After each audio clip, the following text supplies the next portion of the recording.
দেখো বন্ধুরা, আমাদের মাস্টারমশাই কি নিয়ে এসেছে, দেখলে সবাই অবাক হয়ে যাবে। এই যে আমি করছি ডায়েট, আমি রাত্রিবেলা কোথায় ওটস খাচ্ছি।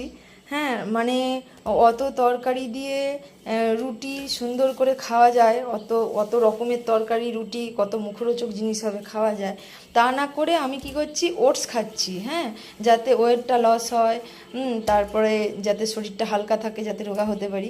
মাস্টারমশাই এখন নিয়ে চলে এসে মুখরোচক, এগুলো এত সুন্দর খেতে। আগে নিয়ে আসতো প্রচুর, কিছুদিন আগেই এনেছিল। এটা ভিডিওতে যেমন ছোট দেখাচ্ছে, এটা কিন্তু অনেকটা বড়, মানে একটা খেলে মানুষের পেট ভরে যাবে। এগুলো এত বড় আর ভারী রসালো, ভীষণ সুন্দর খেতে। এইগুলো নিয়ে এসেছে, এইগুলো তো ডায়েটের 12টা বেজে হয়ে যাবে একদম। মানে 10 দিন ওটস খেয়ে কী করবো, একদিন যদি এটা খাই ব্যাস ওটসের মানে ডবল হয়ে যাবে আর কি বিষয়টা। তো এইটা হচ্ছে খুবই সুন্দর খেতে, হেভি মুখরোচক। কিন্তু কি আর করবো, ডায়েট ভুলে এটা খেতেই হবে। কেমন, এটা তো একটার বেশি খাওয়া যাবে না, এত ভারী আর বড় আর হেভি খেতে। তো বন্ধুরা, এটাকে কি নামে তোমরা ডাকো আমি জানি না, তোমরা কি নামে ডাকো বলবে, আর কে কে খেয়েছো, কে কে ভালোবাসো বলবে। আমার তো ভীষণ খেতে ভালো লাগে, আমার এমনিতেই সমস্ত মিষ্টি জাতীয় খাবারই আমার ভালো লাগে।